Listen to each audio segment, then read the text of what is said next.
kiriya kibazo cya Irani n'ubundi n'ubwo President Trump yagifashe nk'icyemezo n'ubundi muzi ko buriya muri Amerika yari ari muri campaign mu yavugaga harimo kwemera amasezerano ya Irani avuga ko inyungu za Amerika zititaweho.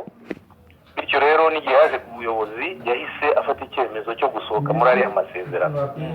Ariko izi nzego z'umutekano nibaza ko mu buryo bw'imikorere yazo zo zireba cyane, ntabwo zijya kuri ibyo bintu utuntu duto tujyanye n'amatora n'imyumvire y'abazatora, ahubwo zireba inyungu ngari z'igihugu, national interest.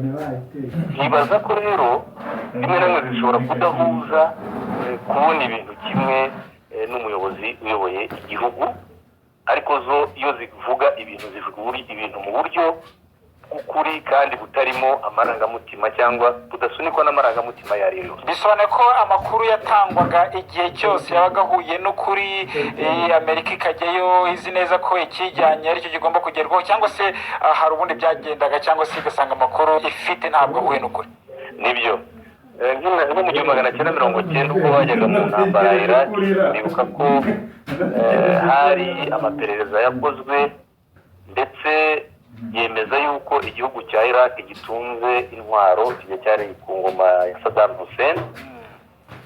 Ninjira mu ntambara yamaze igihe kirekire ndetse irangira ikuyeho Saddam Hussein ndetse waje no kwicwa, yarafashwe arafungwa za kwicwa. Ariko nyuma yaho baza kuvuga ko amakuru yari yaratanzwe atari amakuru y'ukuri. Biriya ni ibintu bisanzwe cyane, abantu bashobora kwibaza ibintu cyangwa se bagatekereza ibintu wenda bakazasanga nyuma yaho ibyo bibazaga n'ibyo batekerezaga siko bimeze, wenda hari ikijya gusa nkabyo.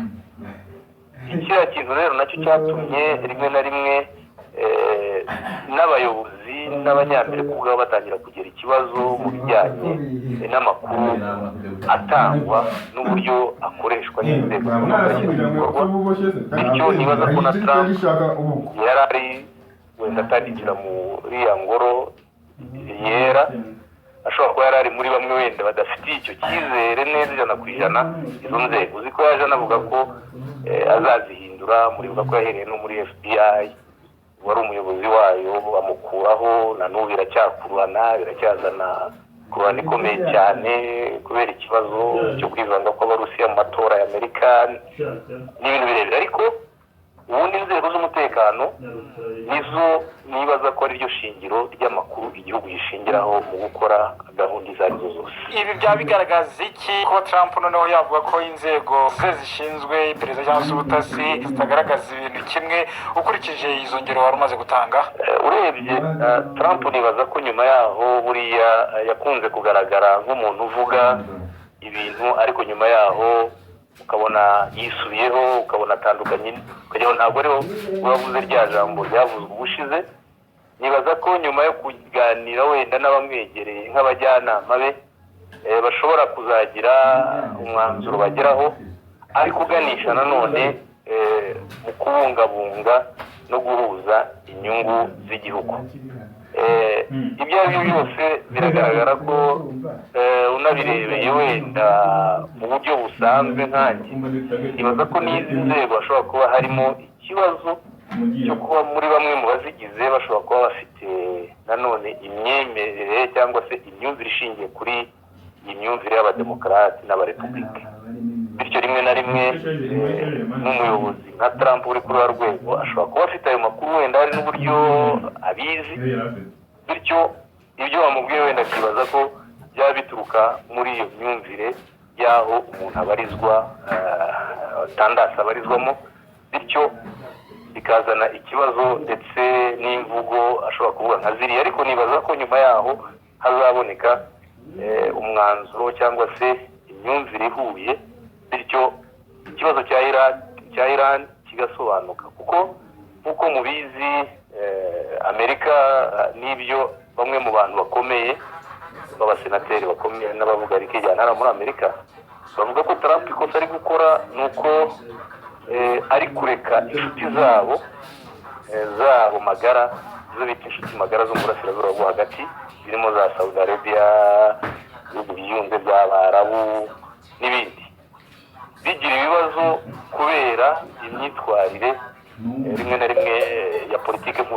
Amerika ko isa nkaho yatezutse kuri icyo kintu.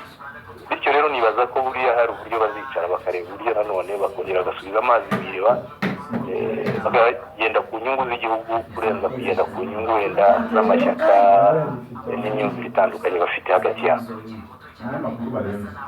ubu ni mufti w'u Rwanda ni Hitimana Salimu no gukora ubusesenguzi kuri iki kibazo kivugwa hagati ya Leta Zunze Ubumwe za Amerika, Iran n'ibindi bihugu, ariko nanone bishingiye ku makuru agenda atangwa kugira ngo umuntu amenye uburyo ibintu bihagaze. Sheikh Ahmed Munyezamu Mufti Salimu akomeje ku ngero zitandukanye, ariko by'umwihariko akomeje ku rugero rw'igihugu cya Iraq ubwo Amerika yateragayo ndetse Saddam Hussein akaza kwicwa nyuma. Urwo ni urugero rumwe, bivuze ko igihe cyose amakuru atangwa wenda ushingiyeho Amerika yagiye ijya yasangaga ari ukuri, cyangwa se hari ubundi buryo yabonaga ibintu bitandukanye n'amakuru yabaga ifite, amakuru y'ibanze mbere yuko igenda. Urugero rumwe ni urwo mu gihugu cya Iraq. nanjye ndemeranywa na mufti ku busesenguzi akoze, cyane ko iyo urebye uburyo intambara zirimo kubera ku isi zigenda ziba, ubona ari intambara ziba mu buryo bwihuse, zibanzirizwa rimwe na rimwe ni guterana amagambo. Ikindi nanone twavuga ni uko muri iyo urebye intambara ya Amerika na Irani, ngira ngo na Iraq, ngira ngo uribuka ko ariyo ntambara Perezida Bush yavuze ngo ahamagara buri wese yidekarare agaragaza aho ahagaze, ngo turi kumwe cyangwa ntituri kumwe. Icyo gihe uribuka ko ibihugu byinshi byayigiye inyuma kugira ngo nabyo wenda bidashobora kuzahura n'isanganya. Ariko icyo tugarukaho ni uburyo bw'inzego z'iperereza za Amerika zikoramo ibintu no kugira ngo hafatwe umwanzuro wa nyuma wo gutera igihugu. Akenshi birimo kugaragara ko aho kugira ngo bibe igisubizo, ahubwo birimo gushyira isi mu kaga. Uyu munsi wa none iyo urebye Saddam Hussein kuva yatangira intambara yayo na Amerika, abantu benshi bari bazi ko ikigambiriwe ari ukureba no kurwanya intwaro yari afite, cyane ko abenshi bavugaga ngo birashoboka kubera intambara y'imyaka 7 yabayeho hagati ya Irani na Iraq, kandi nayo uwenyegezaga burya yari Amerika ku rundi ruhande. Iriya ntambara rero ya Amerika na ya Iraq na Irani yamaze icyo gihe cyose baterana amabombe, barasana ku butaka, cyari ikimenyetso cyerekana ko Iraq ifite imbaraga no kwiyubaka, kubera ko muri politiki burya hari ibigenda bihinduka. Iyo wari umukunzi wawe atezutse ku rukundo mwari mufitanye na collaboration z'ibyo mwahuriragaho zihindutse, akenshi wikanga ibyo mwakuvuganaga ukeka ko icyari amabanga gishobora guhabwa abandi. Ibyo ndabivuga kubera ko politiki ya Iraq yari yegamiye kuri Amerika mu gihe cy'urugamba rwari hagati ya Iraq na Irani. Icyo gihe wari ku ibere rya Amerika yari Iraq. Noneho bije guhinduka, Iraq isa nkaho ihinduye politiki yerekera ku Barusiya, baba ari bo bagumya kubaha intwaro. Ariko noneho yari intambara y'imbaraga, akenshi nk'uko ariyo igirwa impamvu ingana ururo, ahubwo yari intambara ishingiye ku bukungu bwa peteroli. Ibyo nabyo abenshi babibona nk'aho ari intwaro n'ibiki, ariko akenshi Amerika ijyayo igamije ubukungu. Ibyo rero ngira ngo muribuka ko intambara ya Iraq, Amerika yegeranye ibyegeranyo bakavuga ko n'ubundi hariya hashobora kuzateza akaga. Saddam ni umuperezida w'umusazi, intwaro afite ashobora kuzirasa hariho hose, bakagenda batanga ingero z'uburyo yagabye igitero akigarurira Kuwait, uburyo yigeze kuvugana nabi na Saudiya ari nabo nyine ubwo urumva ari abana bari mu kwaha n'ibindi byinshi byongera ngo urumva ko iyo umuntu akwereka danje undi ashobora guteza hari igihe biba ngombwa ko ukora intervention ukajya gutabara hakiri kare hataragira ibyangirika ariko ntitwiyibagize nubwo tuvuga mu karere ko mu burasirazuba bwo hagati ngo twiyibagize ikibazo cya Somalia buriya nanone intambara ya Iraq na Amerika yaje nyuma y'uko Amerika itereye ibaba muri Somalia ngira ngo ibyo ni ibintu byagaragariye benshi kubera amakuru yatanzwe adahuye n'ibigaragara. yes ni amakuru urabona habaye urugamba rwo kugira ngo bakureho perezida wa Somalia Farah Aidid ntibyagenda nk'uko babyifuzaga baza muri intervention yo gufasha abashaka kumukuraho birangira umusirikare wa Amerika aciwe umutwe uzengurutswa Mogadishu. Amerika ngira ngo mujya munabibona mu mafilime bagiye bakina berekana akaga bahuye nako ngira ngo ibyo nabyo biri mu mateka atari meza Amerika yeshuwemo nyuma y'akaga yahuye nako muri Vietnam. Ibi byose rero nibikwereka ko iperereza rishobora kuba rikorwa ariko mu makuru begeranya babashe kubona solution igisubizo. Begeranya amakuru bagateganya ko bashobora kuba bakora intervention ariko kugera ku mwanzuro wo gusoza igikorwa neza mu buryo bushobora gutanga amahoro icyo nacyo ni ikibazo. Ndagira ngo mbabwire ngo nureba Iraq nk'uko wari uyivuze ntiwiyibagize Afghanistan. Ubu kugeza uyu munsi wa none Afghanistan se buriya turayita igihugu koko gihari. Umujyi ujya kumva bawigabije. Iraq nayo tuvuga ujya kumva bayigabije. Reba urugero wongera urebe za Yemeni. Uyu munsi wa none mukuri aho ayo makuru yose yegeranwa kereka wenda niba no muri strategy z'amakuru ushobora gutera imyivumbagatanyo nk'iriya igihugu kagisesa warangiza ukavuga uti ubu ngubu icyo twashakaga twakigezeho. Ariko buriya nkeka ko ureba isi y'umuturanyi adafite amahoro ntabwo nawe wayagira. Ibyo icyabivuyemo n'iki nuko Bashar yashinjwe yuko atera inkunga imitwe ifite ubutagorwa ariko byarangiye ngira ngo no muri declaration no mu byegeranyo rimwe na rimwe mushyiramo Amerika yemerera ko yasapotinze imitwe y'intagondwa kugira ngo ijye kurwanya ibihugu bimwe na bimwe. Ibyo tukagaruka Libya murayibona uburyo ibayeho uyu munsi wa none n'icyizere cyo kuvuga ko yasubirana nacyo kiri kure nk'ukwezi. Ibi rero iyo ubirebye ukuri uribaza ngo ese aba begeranya amakuru ashingirwaho bari bugabe ibitero hirya no hino ese basha no gushyira akadoma hanyuma bavuga ngo plan A niyi na plan B nibitugendekera nabi tuzavamo gutya. Ibyo rero urabibona ugasanga niba ari politiki yo kugira ngo basenye babashe bo kuba ku gasongero ariko ntibizaborohera kubera ko iyo umuturanyi arwaje ibinyoro gugurikirago burya niko bigenda. Dr. Sumer Bakanana uko niko abashameteye zama bisobanura uburyo hagiye haba ibibazo bitandukanye bitewe n'ubyo gukoresha amakuru yatanzwe n'inzego z'iperereza cyangwa se ubutasi muri rusange n'ingero zitandukanye muri rusange. Usobanura ko byagize izihe ngaruka mu gukoresha amakuru nk'ayo ngayo ugendeye ku ngero zifatika nawe hari izo shamyezamu yasobanuraga? urakoze kandi ndumva ari nyakubahwa mufti yavuze ndetse na Sheikh yavuze ni ibintu byumvikana gusa nagira ngo nongereho akantu ko tujye twirinda imvugo abapolitisiye cyangwa se abapolitisiye bakoresha ibitandukanye n'imvugo abasirikare bakoresha.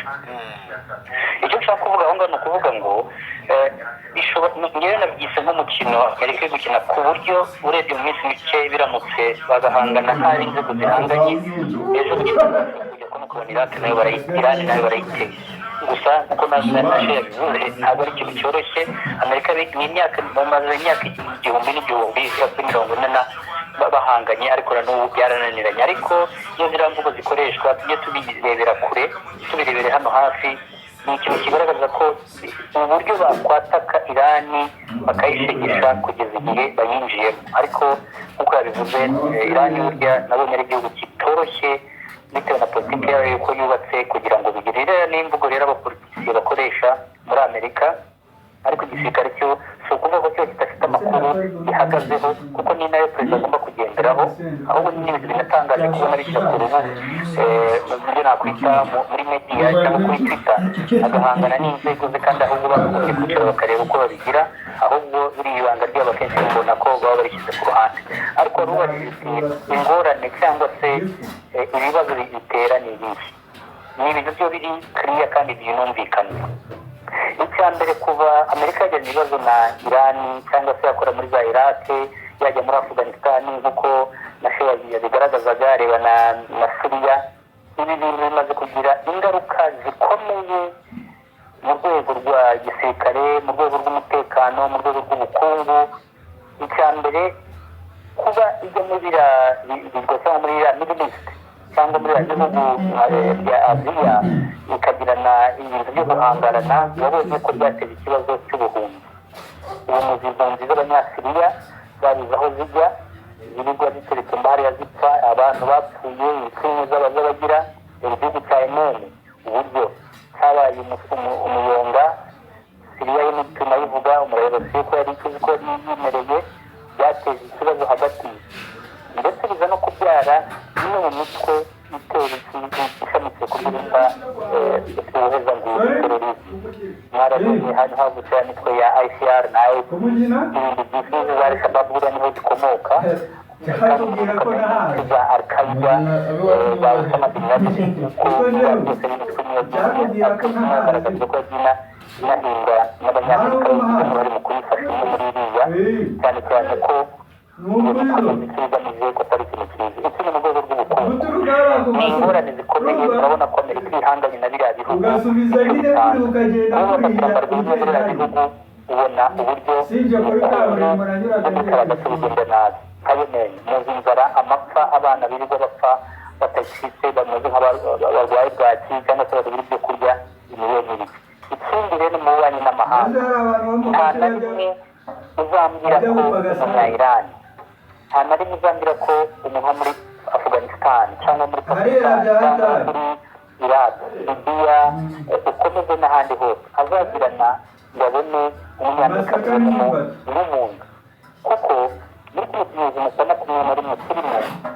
Amerika ikomeje gukina umukino ni ukuri ni ibibazo bikomeye ibintu byarahindutse ni nayo mpamvu nibyo barashobora kubivuga Amerika igira ngo wenda ni Amerika yo muri 60 na 70 bimenye ko ibintu muri muzayumva ibintu byahindutse ubu n'ibindi bihugu byamaze kwihagararaho ni nayo mpamvu kuri uyu munota tuvugana iyo biza kuba muri za 60 70 Amerika ibishobora kuba yarakuyeho byaranaguze perezida Irani ariko muri kino gihe turiho urabona ko bitangiye kwinana kubera ko n'ibindi bihugu bimaze kwihagarara kugira ngo mwarabibonye muri Northern Korea aho yaratangiye kuvuga ngo nibitagira turarere kuko tumeze mu gitondo turaba tugezeyo ariko byarangiye habaye imishyikirano yabereye muri Singapore bagirana imishyikirano yatuma batabizi kandi rero bifasha Amerika na Northern Korea ko bingana ntabwo bingana ari na superficie n'intwaro ntabwo bihari ariko ukabona iki yabitanga byose kugira ngo mbibona nka ntambara mujya mwumva doriya muri madavidi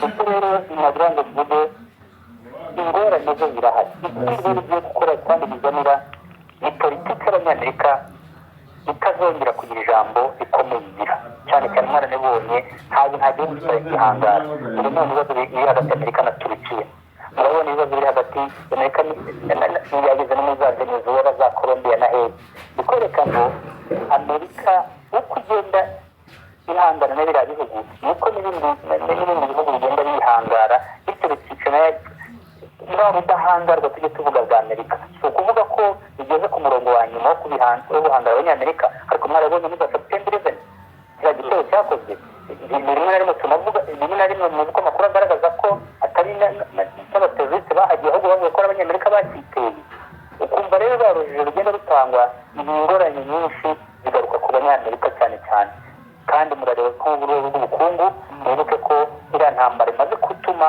peteroli igenda izamuka ikamanuka igenda ikora ikindi ikabigaragaza ikindi igateza ibibazo mu bihugu byinshi byo ku isi no mu migabane myinshi tutitiri hano ku isi ukabona biteye ikibazo ginakomeye kubera uruhare amerika yagize niyo ngendo ubonamo ko amerika nk'uko abantu bari bayizeye ko ariyo ishobora kuba umuntu atera ikazi agatabara cyangwa ikaba yamufasha n'igihugu cy'igihangaje ahubwo zimaze gutera ibibazo bikomeye kuri ino si ibibazo urabona ingorane zabyo mu gihe babonye na biriya bya crisis biriya ikibazo cya financial crisis zagendera inflation murabona igihe cyagiye nko muri Manhattan cyangwa se iriya soko mpuzamahanga aho mubona ko iyo amerika yashyizemo uruhare ifaranga riragwa rigata agaciro ukabona bibaye ikibazo nizo ari ingorane zimwe zigiye zitandukana ikibazo cy'ubuhunzi abantu bapfa ikibazo cyo kurasa mu bihugu bakabishwanyaguza ndetse ugasanga ingorane zibaye igihugu aho amerika yakandagiye murabyuka muri libiya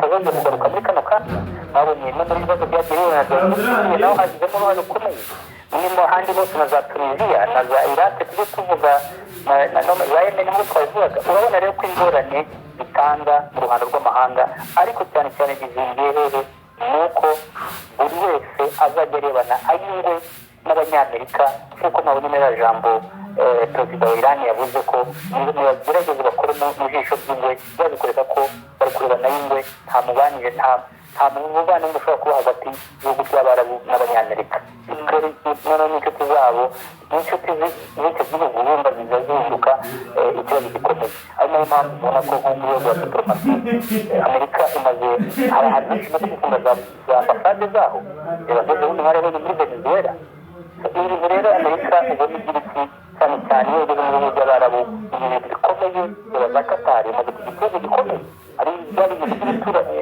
by'abanywanyi na za amerika ikwereka ko rero irabira igira ingorane nyinshi zikomeye kandi zikagira ingaruka n'abadashobora kuba bageza urumva nk'u rwanda rwose kuri amerika ibihugu bya afurika islamic community iri kure hariya ariko natwe bikugiraho ingaruka ubona rero ko biriya bintu kuvuga ko bizaza hagati y'amerika n'igihugu bimwe ahubwo natwe twese n'isi muri rusange bigiraho ingorane zikomeye cyane cyari byo rero umuntu yasaba amerika igahindura politike yayo yo kugira ngo ibanishe ibihugu ibane neza kuko ni kwa kundi bavuga ngo aho inzovu zirwaniye ibyatsi niho bihagirira ikibazo. Ni ibibazo bikomeye cyane bivugwa mu isi ndetse n'abantu bakabivugaho mu buryo butandukanye bakurikije ukuri kw'ibigaragara muri rusange.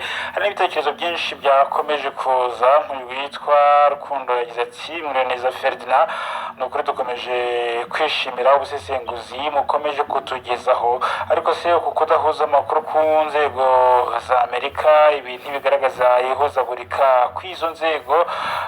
Nicyo gitekerezo yatanze anabaza mu gihe witwa Nzayikorera Mireyo yagize ati ndabakurikiye ndi Gashora mu Bugesera nkunda cyane ikiganiro cya none kandi muri abahanga mu gusesengura bino biro ko tujya kwa Shehe Ahmed Nyezamu reka dusubire kwa Mufti w'u Rwanda Hitimana Salimu uburyo asobanura uku gukoresha amakuru rimwe na rimwe ugasanga ibyo abantu batekerezaga ntago abantu barimo kubihuza cyangwa se ntabwo bihuye n'ibyo abantu batekerezaga ingaruka bigira mu birebana no ku bihugu bitandukanye yaba kujegeza ibihugu cyangwa se ibintu bitandukanye reka twumve uburyo bisobanura.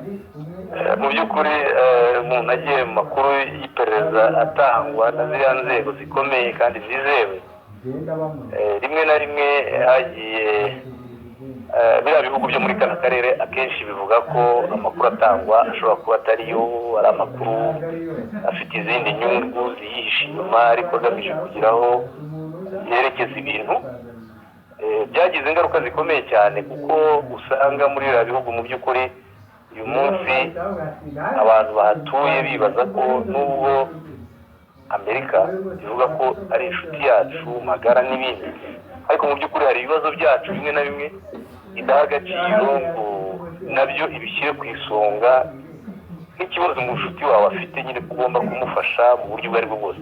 Ibi rero byatumye bamwe na bamwe muri bo usanga basa nk'abatandaraje rimwe ugasanga bari kuri Amerika ubundi ugasanga bageze mu Burusiya mu Bushinwa ntatanga urugero nk'igihugu cya Qatar mu bibazo cyagiranye n'ibihugu byo muri golf bigenzi byacyo cyaje kwibaza ko Amerika ishobora kuba wenda iri ku ruhande rwa biriya bihugu bityo gitangira gushakisha izindi nshuti nshya ndetse no gushaka uburyo cyakwegera igihugu cy'Uburusiya mu rwego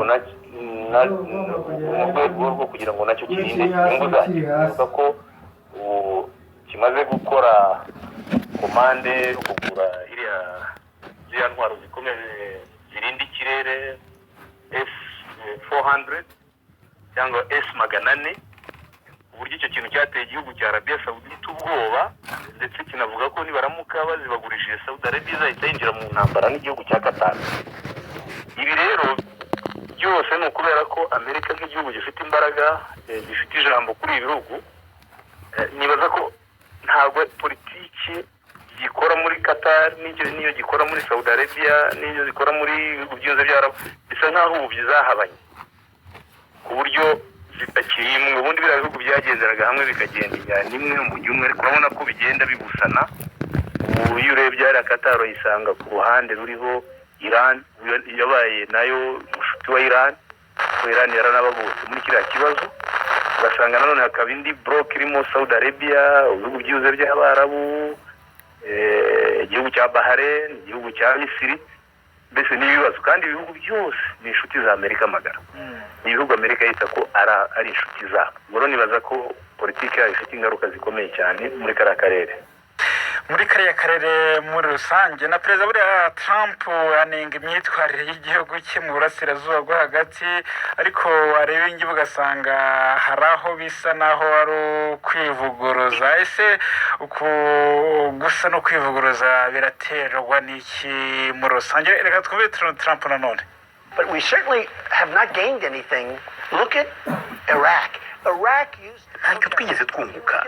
nimurebe Iraq mbere y'intambara, nta cyitwa iterabwoba cyaharangwaga, ariko nyuma yo kwica Saddam Hussein ubu yahindutse indiri y'iterabwoba. murebe Iraq mu myaka mike ishize. si ukuvuga ko Saddam Hussein yari umuyobozi mwiza, ariko Iraq yari imeze neza kurusha uko biri muri iki gihe. ubu Iraq yahindutse urubuga imitwe y'iterabwoba yitorezamo. ubu ni akajagari kuzuye, ntawe ubasha kugenzura ibihakorerwa. hari abajya bavuga iby'uburenganzira bwa muntu, ariko nyamara ubu nibwo buhabuze cyane kurusha uko byari bimeze mbere. abantu baricwa umusubizo. Iraq yahindutse umuyonga, Syria nayo nuko. uburasirazuba bwo hagati bwose muri rusange bwasenyaguwe n'ubutegetsi bwa Clinton na Obama. reka ngere n'icyo mvuga kuri Assad. Assad si umuyobozi mwiza, ibyo ndabyemera rwose, ariko twateye inkunga abamurwanya tubaha amamiliyari y'amadolari, ariko ntabwo tuzi abari bo mu by'ukuri. hari abavuga ko ari abarwanyi ba leta ya Kisilamu, ariko se hari ubazi neza mu by'ukuri? twatakaje amamiliyari y'amadolari dushaka guhirika Assad, tunatera inkunga abantu tutazi. nsanga ibyo rwose nta bwenge burimo. twari dukwiye kwihatira kubaka igihugu cyacu kigenda gitakaza ibintu byinshi by'ibanze. dufite miliyari 19 z'imyenda, ibikorwa remezo byacu byarasenyutse, imihanda yacu, ibibuga by'indege, amashuri, byose dukwiye gutangira kwita ku bitureba ubwacu. turatakaza amamiliyari y'amadolari mu ntambara mu burasirazuba bwo hagati, ariko ntacyo twungukira. Trillions of dollars into the Middle East and we have nothing for it. We have nothing. Sheikh Ahmed, umunyezamu ukurikije politiki ya Leta Zunze Ubumwe za Amerika, n'ibyo Trump avuze, hari abasesengura bakavuga ko bigaragaramo kwivuguruza. Umvishe n'uburyo ijambo rivuga nubwo rimaze igihe ari amagambo yo mu mwaka ushize wa 2018, ariko urumva ko arimo kuvuga mu kuri, ari nk'umuntu umeze nkaho atuje, arimo arerekana yuko abivuga n'impuhwe, ariko wabireba rimwe na rimwe sinzi wenda mbivuze mu kinyarwanda bivugikamo, hari igihe bitaba biri mu mwanya wabyo. njye navuga ngo akenshi wenda yabivugaga ashingiye mu gusenya politiki y'abademokrate kugira ngo yimike politiki y'abarepublike. iyo ubirebye rero we yaje ashaka kwerekana yuko amakosa Amerika yagiye ikora washobora kuyasibuza andi meza, ariko ikigaragara nuko ahubwo na politike mpuzamahanga abasesenguzi bandi berekana ko akenshi iyi politiki ya Trump imeze nk'ari politiki y'akajagari yo kugira ngo ibirangaza abantu ibindi bikomeze. Niba hari umuperezida wa Amerika wamamaye mu gihe gito cyane kandi akamamara mu buryo bwo kudurumbanya, Trump burya arimo. Ngira ngo akiba perezida wa mbere muri Amerika hahise hakwira ikintu cy'uko yamaganye mituweli de sante yari yashyizweho na Obama. Ngira ngo urabizi ko byakwiriye ku isi nzima mituweli de sante iba ikibazo.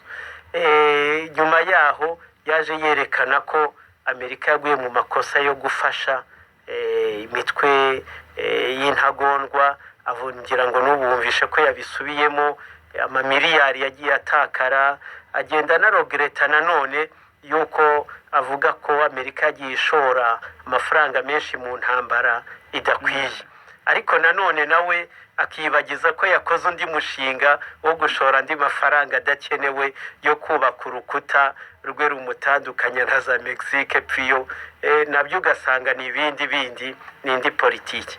Iyo rero urimo kubireba ibi byose, abanyarwanda bita ngo ni ukuyobya uburari kugira ngo abantu babe bahugiye muri biriya abandi ntibabimenye.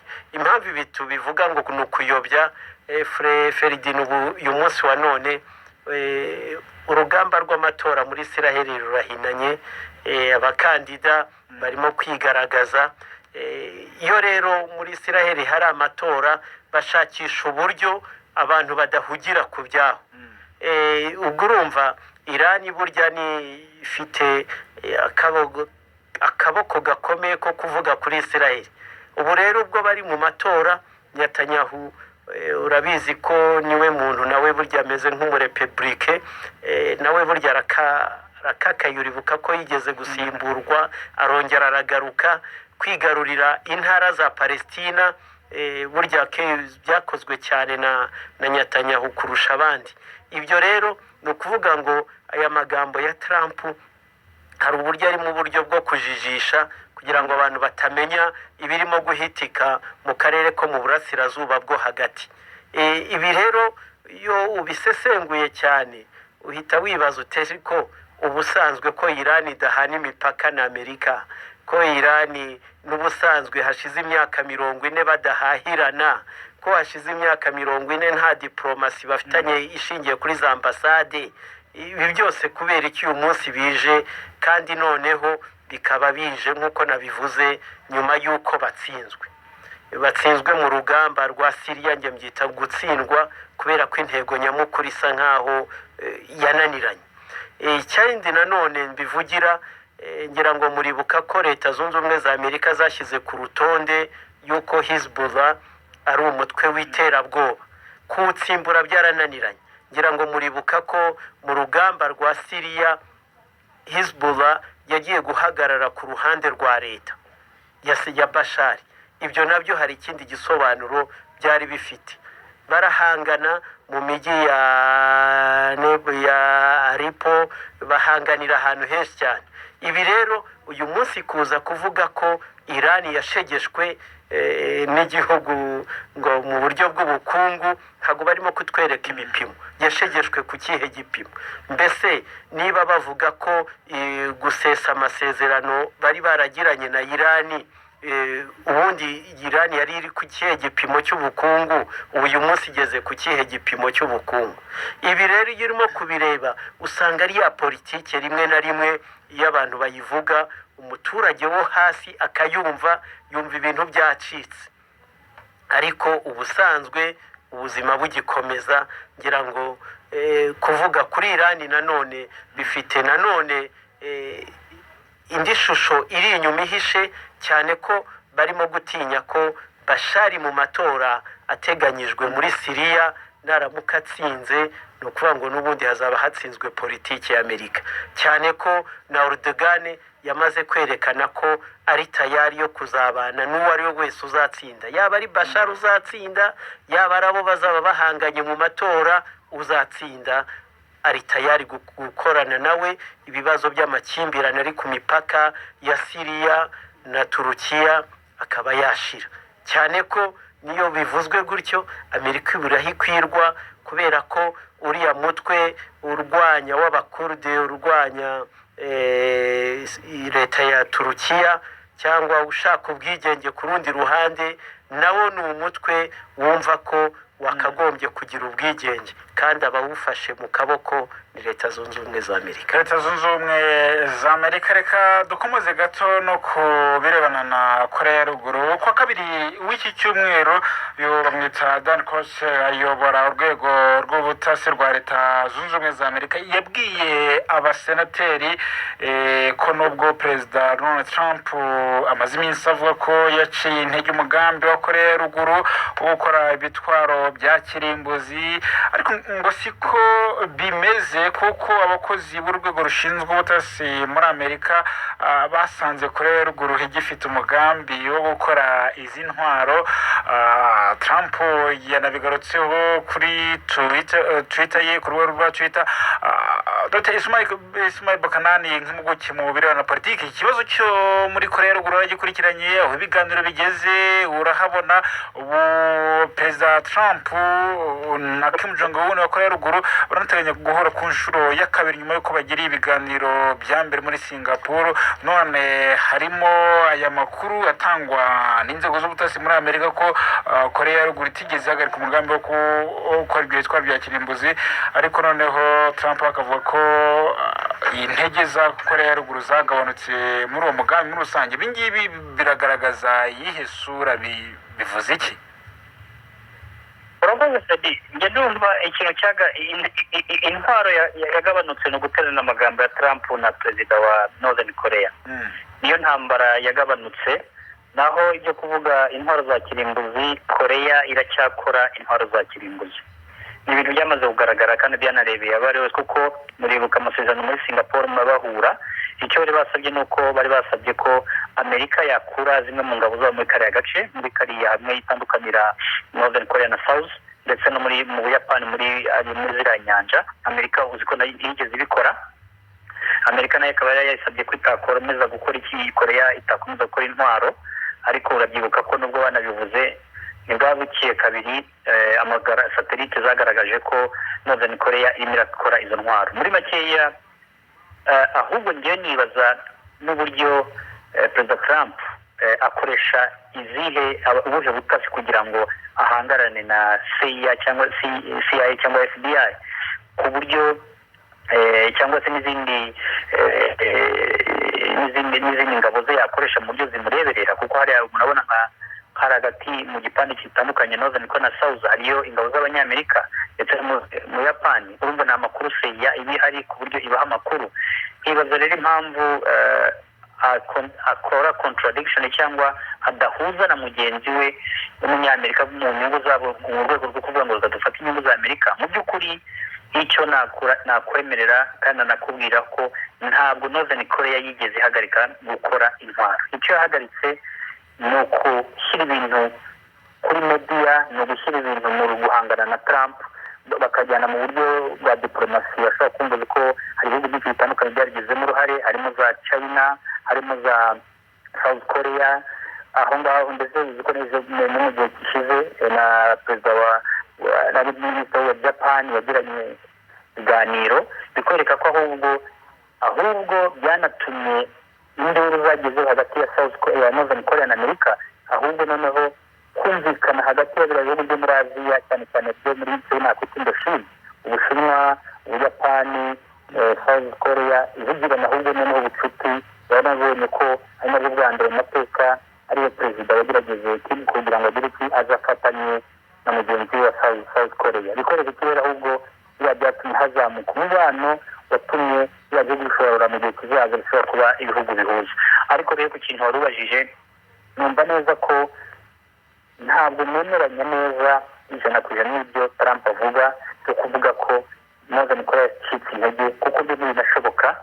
Niyo mu gihe kinashize, imyaka yari ishize, sinumva ko Northern Korea yafata intwaro zose yakoze ikagenda igatwika kugira ngo ishimishe Amerika, kuko Amerika birashagaze ubudahangarwa bwabo no ko yifuza ikintu gikorwa.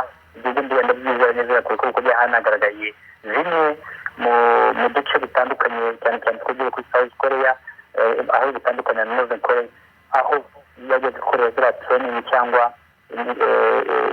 imyitozo ya gisirikare yo kugaragaza icyahagaze mu kongera kubirasa ikagera mu duce by'imbaga bikanyura hejuru y'Ubuyapani bigenda icyo kigenda cyahagaze naho gukora intwaro North Korea iracyazikora ahubwo numva ko icyo politike ko mu kuri kwaramenyekanye ahubwo icyo Trump yakora ubu ngubu natangira ibiganiro byinshi na North Korea kugira ngo wenda bahose icyo cyuho cy'uko abantu bamaze kubona ukuri ko North yihagazeho noneho ikaba yarasize Amerika Israel ikajya hasi kuko nicyo kintu cyagaragaye kuko naho ubundi abantu biyumvishaga ko ejo muri Amerika bari kose ikarita North Korea ariko bizakurangira binemeze by'ukuri numva ko CIA ifite amakuru nubwo muzi ko bitoroshye kugira ngo bamenye ko amakuru muri kiriya gihugu muzi ko biriya na politiki muri kiriya gihugu gusa nabo ari abantu ko gukora amakuru yabo numva ko rero iyo Trump avuga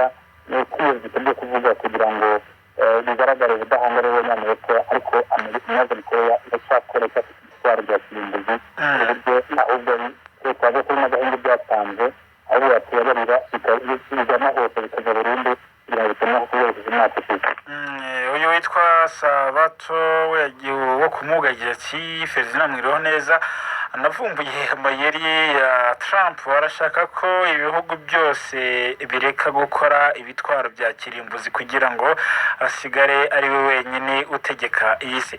Shehe Ahmed Munyezamu Amerika na Korea ya ruguru baritegura kugirana ibindi biganiro ariko aya makuru atangwa avuga ko Korea ya ruguru n'ubundi gikomeje gukora ibitwaro bya kirimbuzi ntabwo ashobora guca intege inzira y'ibiganiro impande zombi zikomeje.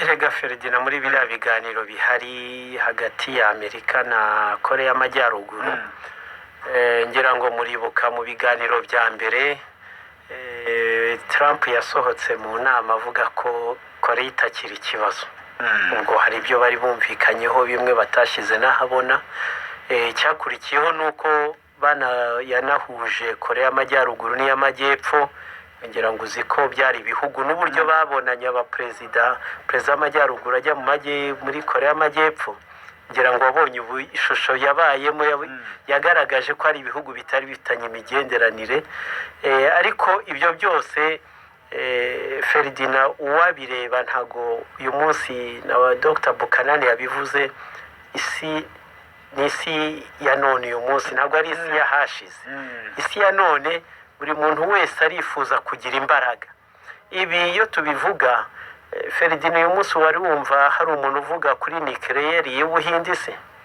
hari uwumva se bavuga kuri nucleaire ya Pakistani none se Pakistani yo ntifite nucleaire ntifite bombe atomique ntifite iki ibyo byose ni politike igenda iza uyu munsi ahatahiwe cyane ni mu karere ko mu burasirazuba bwo hagati niho batifuza ko ibihugu bihari bigira imbaraga kubw'impamvu ya Israel ntago bashaka ko hari umuntu uyingayinga imbaraga Israel ntibashaka umuntu ushobora kuzayibuza kwigarurira ubutaka bwa Palestina n'ibindi ibyo rero ngira ngo binaza binashimangira icyemezo cya Trump yewe gishobora kuzanyomozwa n'uzaza inyuma ye cyo guhagarika ambasade bafunguye Yerusalemu ibyo byose ni ibintu bigaragara yuko akenshi uyu munsi wa none imbaraga buri wese agomba kuzigira. Irani ifite imbaraga ku cyegeranyo iyo urebye muri kariya karere Irani ni igihugu gifite imbaraga mu buryo bw'inganda. Iyo tuvuga inganda ni umuntu wihangira ikintu kikitwa iki. Irani ifite ubushobozi bwo kwihangira indege ikajya mu kirere. Irani ifite ubushobozi bwo kwikorera intwaro idakeneye matière première ziva ahandi. Ibyo ni ibintu rero bikubwira ko umuntu afite imbaraga. Ikindi cya kabiri ni uko Irani yagize umubano mwiza iwugirana n'Abarusiya ku buryo bya bindi bita ngo ni fidelite, ni ubwizerane bukomeye, ku buryo uyu umwe yahuye n'akaga undi ashobora gukora interivasiyo yihuse, ngira ngo mu bihe bishize byagiye bigaragara cyane. Imbaraga rero buri wese agomba kuzikenera, ngira ngo wigeze no kubivuga mbere, muribuka bavuga ngo bagiye kugenzura intwaro za kirimbuzi muri Libya, murabyibuka, ntazerekanwe yuko zagaragaye. Iza Irani ntazagaragaye, iza Irake ntazagaragaye, Siriya ivugwaho nayo ntazo, ngira ngo n'abagenzuzi b'umuryango w'abibumbye ntacyo barerekana. Ibi rero ukibaza ngo biganisha abantu he? Ese uyu munsi niba bavuga ko bo bafite intwaro, nabyo harimo akarengane, twongera kugaruka ku muryango w'abibumbye. Ese ninde ukwiye kugira imbaraga ni nande udakwiye kuzigira? Niba bigaragaze bavuge ngo abangaba rwose uyu munsi wa none ntakwiye no gutunga agakoni, inkoni gusa nayitunga mu nzu, ubwo ngubwo azaba yarengereye amabwiriza. Ariko ukibaza ngo kubera ikirihatana ubwaryo, iri terana ry'amagambo hagati ya Amerika n'ibindi bihugu, kubera icyo umuryango w'abibumbye ka kanama gashinzwe umutekano ku isi kabirebera kakabyumva, rimwe na rimwe ntibinakorerwe n'ibiganiro mpaka mu byicaro by'umuryango w'abibumbye? Ese kubera iki uyu munsi batababajwe no kubona ko iza ntambara zagiye ziva ku makuru adafite ireme, zashegeshe isi, zayitesheje umutekano? Uyu munsi wa none harakorwa iki kugira ngo uyu mutekano wongere ugaruke? Birababaje kubona umuperezida yahagarara akavuga ngo twaje kumenya ko gukuraho Saddam urumva ngo byatumye umutekano ubura, kandi byari kuba ngombwa ko tumureka. Icyo nacyo ni ikibazo. Ejo bundi baricujije ngo kuvaho kwa Gaddafi yabaye ikosa rikomeye. Ese ubwo ayo makuru koko uyaha akahe gaciro? Ejo bundi warabibonye, iterana ry'amagambo na Amerika na Turukiya. Ni ukubera iki? Ni ukubera ko uburyo bwo kumuhirika butemeye bahirika Erdogan. Ubwo nabyo ni indi politike nanone ibiri aho ngaho iregetse. Rero iyo urimo bireba Amerika mukuri, nanjye ndemeranywa n'undi uwo ari we wese ushobora kuvuga ko igihe cyayo kirimo kugera mu marembera. Kubera iki? Kubera ko uyu munsi niba twubwacu tudashobora guhabwa, uretse ko nta n'uhabwa ubundi burenganzira bwo kugira imbaraga, ubundi imbaraga ni umuntu uzishakira. Buri imbaraga zubakiye ku bwigenge, nta muntu uhabwa ubwigenge, ahubwo ubwigenge buraharanirwa. Bityo rero n'imbaraga biragaragara ko buri wese ashobora kuzimenya. Iki kindi nanone nshaka kubereka, nubwo bavuga Korea y'Amajyaruguru, n'ubundi ejo hazavuka undi, ubwo havugwaga Korea na Irani, ariko hazongera havuka undi navuga ati nanjye ngomba kugira uburenganzira mu kwirinda no kuba nakwirwanaho ejo n'ejo bundi ngize hagize unsagarira. Kuko kwirwanaho ni uburenganzira bwa buri wese, kandi uwirwanaho agomba kuba afite nawe ubushobozi butuma yirwanaho. Ariko iyo birebye uyu munsi wa none, igihugu kitemerewe no gutunga inkoni, iyo cyatewe baba bagira ngo bakomange za nganda zicuruza intwaro rero zubatse aho ngaho, ziba arizo zibona isoko. Bimere nk'uko wakenera ubugari ukajya kugura ifu ahandi. Ni byinshi bikomeze kuvugwa. Wari ukomeje kuri Turukiya na Leta Zunze Ubumwe za Amerika. Recep Tayyip Erdogan ni perezida wa Turukiya, akaba yaramaganye Leta Zunze Ubumwe za Amerika nyuma y'uko hari abari bagerageje guhirika ubutegetsi bwa Turukiya, ariko noneho Turukiya yavuga ko Amerika ibiri inyuma yanashyigikiye uwafite uwo mugambi mu rusange. Reka twumve uburyo Erdogan yabivuze.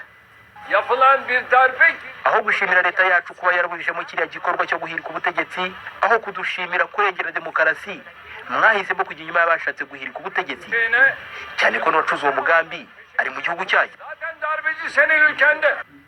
Ubu ni Recep Tayyip Erdogan, perezida wa Turukiya, ariko yabisobanuye muri rusange. Turimo kugana ku musozo, usigaranye iminota 3 gusa. Dr. Ismail Bokanani, ibi byose bishingiye ku makuru twavuze twasenguye, biratangaye ihe sura mu isi? ibi byose ni ukubyitondera, biratanga itari nziza, ni ukubyitondera kuko ntiwamenya umukino urimo urakinwa. Ni ukuvuga nk'uko na sheya bivugaga, bigeze igihe cy'uko buri gihugu cyagombye kwizera ibyo gikora kidashingiye ibiva ahandi, kuko biragaragara ko niba bikomeje gutyo isi ishobora gucamo ibice bitandukanye, cyangwa se harimo afite inyungu zo gukatamo isi mu kabiri muri kino gihe turimo, muri kino century cyangwa muri kino kinyejana. ni ukuvuga rero uwo ari we wese yagombye kwiyubaka hakiri kare, kuko ishyamba si ryeru, ntabwo ari nk'uko byagendaga mbere ya byose, kuko byamaze kugaragara ko ushobora kuba wari umukunzi wawe uyu munsi ashobora kukugirira nabi, bikaba ngombwa ko no gushwanyaguza, yamara kugusezera agasigara uri aho ngaho wisenzege. Byaragaragaye muri za Libya, byaragaragaye muri Iraq. Muri Iraq yari inshuti magara, Syria yari inshuti magara, reba Turukiya yari inshuti magara na za Amerika, ariko reba bose bagarukiye iki, kuba bamaze kubona ibibaye, bamaze kubona ko Amerika atari igihugu bapfa guha kwizera. ni ukuvuga rero ni interest nk'uko na mufti yabivuze, kubana ni intere cyangwa ni inyungu. Ugomba rero kumenya uwo mubana, ukagenekereza ukavuga uti ahangaha ndakura n'iki, aho udakura ukabireka, ukareba inyungu z'igihugu cyawe mbere y'ibindi byose. Mbere y'ibindi byose, Ahmed Munyezamu, ni irihe somo abantu bashobora gukura muri ibi byose bibera mu isoko, ukurikije iyi ngingo irebana n'amakuru, uburyo akoreshwa ndetse n'uburyo abantu badashobora kubyumva kimwe?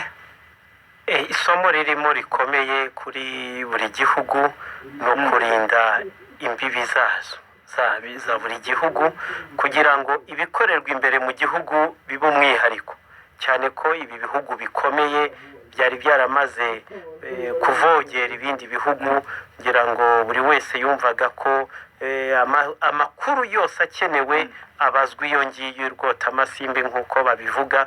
Uyu munsi rero byahindutse, buri wese aramesera imyambaro y'imbere mu nzu, umuturanyi ntabashe kubimenya. Icyo ni ryo somo ririmo rikomeye, ariko uburyo nanone bwo gusigasira aya makuru, cyane ko ibi binaje nyuma y'uko abiyitaga ko bafite amakuru bashegeshwe, na demokarasi igahita isandara, bikajya habona aho Amerika yambuwe agaciro ko kurinda amakuru, ikinjirirwa amatora akaba pirate nk'uko byavuzwe. Murakoze cyane mwese, reka dusoreze ahangaha ikiganiro cy'inone cyari kigezweho muri aya masaha. n'ingingo ikomeje kuvugwa cyane mu isi: Amerika, Iran, Korea ya ruguru, Islamic State. Ariko amakuru atangwa kuri ibyo byose, Perezida Trump ntabwo ayahuza n'inzego ze zishinzwe ubutasi, akavuga ko zikeneye no gusubira kwiga. Wakoze cyane. Murakoze Ferdinand. Dr. Ismail Bukanani.